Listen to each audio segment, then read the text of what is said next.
Serious, people who know murderers, were there any signs that something was off? If so, what were they? My dad would always tell me about the crazy things his work friend would say.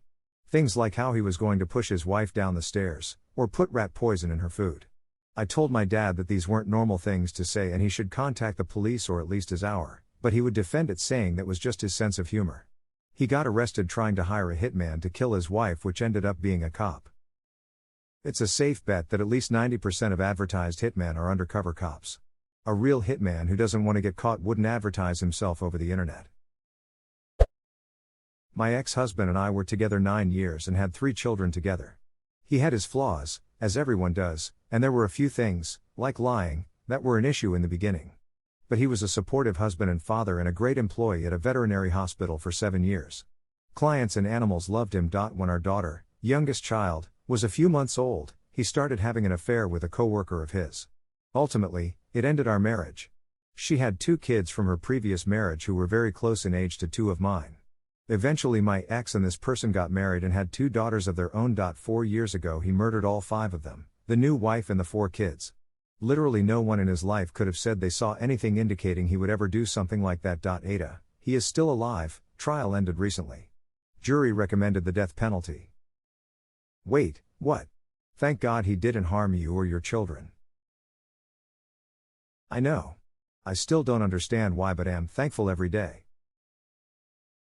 Oh my goodness, I am just so sorry. My childhood friend was taken in the same way in a murder-suicide. It's just unthinkable. Same. In my best friend's case, it was her dad who took her life too. Her parents were newly divorced though.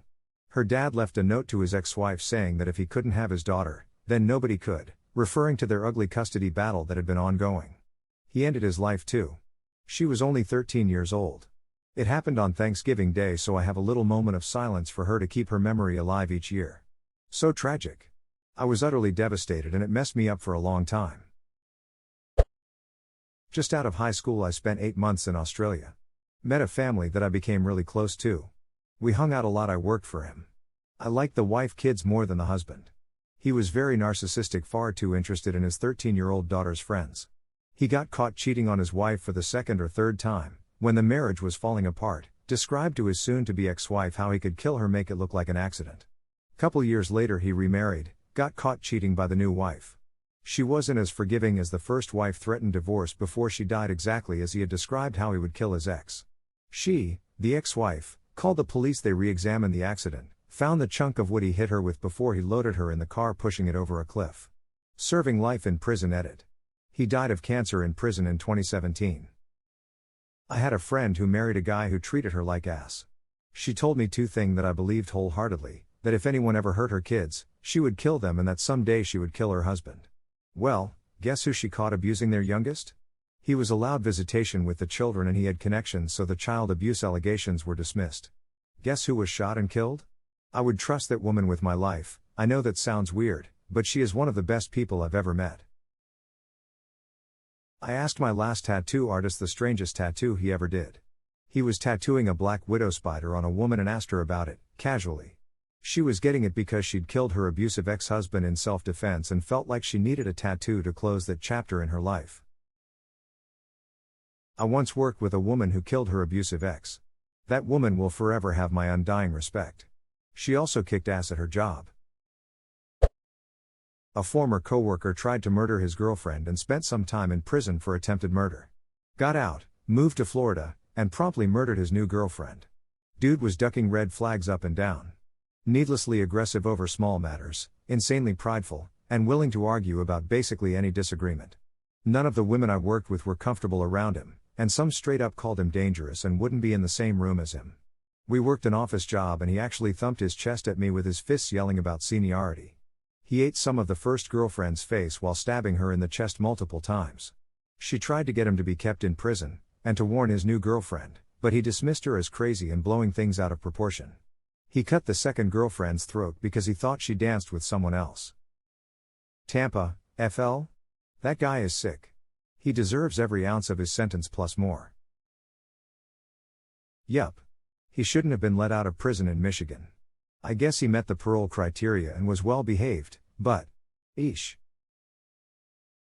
I imagine it's easier to be on good behavior and not to kill women while you're in an all-male jail.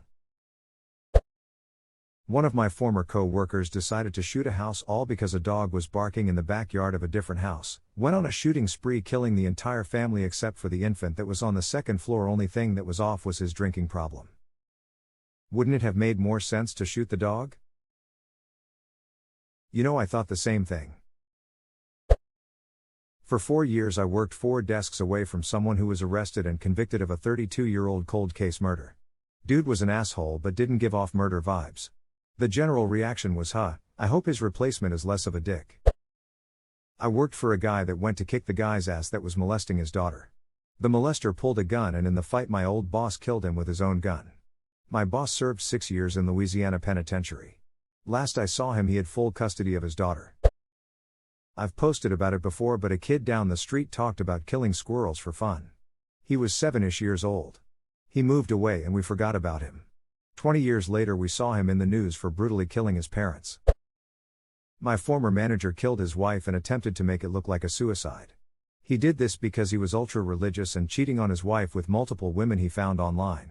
The church he was a member of frowned upon divorce, so he thought murder would be a better alternative.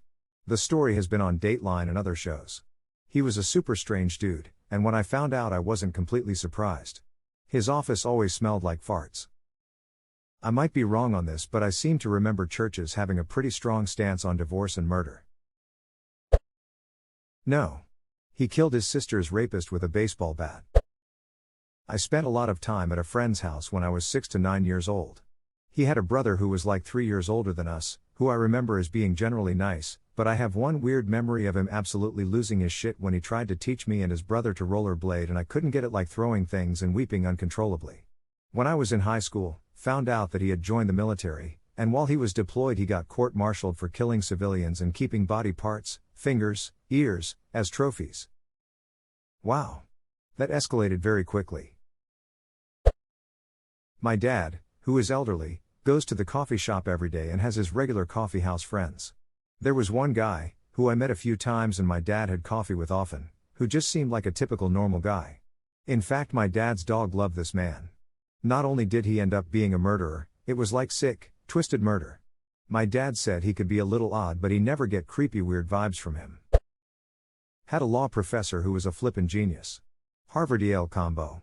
Loved the guy. His exam involved Hulk Hogan the Nwo doing a hostile takeover. He used to make fun of me for smoking, at the time, Marlboro Lights. Real lawyers smoke Reds. A few years after I graduated, he killed his autistic kid, then killed himself in a police standoff. Still makes no sense. 2 theories, caregiver burnout or the apple fell too far from the tree. Shame. Caregiver burnout is real and horrible to deal with, especially when you're facing the rest of your life being a way you don't want, and we have little to no resources for people in forever caregiver situations, so it can feel hopeless for some people, especially if you have a severely disabled child that will one day face life without you and you're afraid of what that will be like for them. Also could be the pride. If this guy was the genius you say he is, it could have bothered him that his son didn't measure up and held back his image. Some of the best people put on a charismatic display for the people in their lives but are deeply concerned about how they are seen. Stuff like having a disabled kid can drive them crazy because they think it reflects poorly on them. Just my theories. I once nannied for a couple children, one child with severe regressive autism. Think a perpetual toddler that constantly unlearns everything you teach, whether it be words, habits, or potty training. The parents were so burnt out, the mom was suicidal and the dad was hanging on by threads. After I moved on to another job, I would sometimes babysit them when they needed me, but I called it off at one point. The child with autism was going through puberty and when he was having a meltdown he was too tall for me to keep him at arm's length. I no longer felt safe.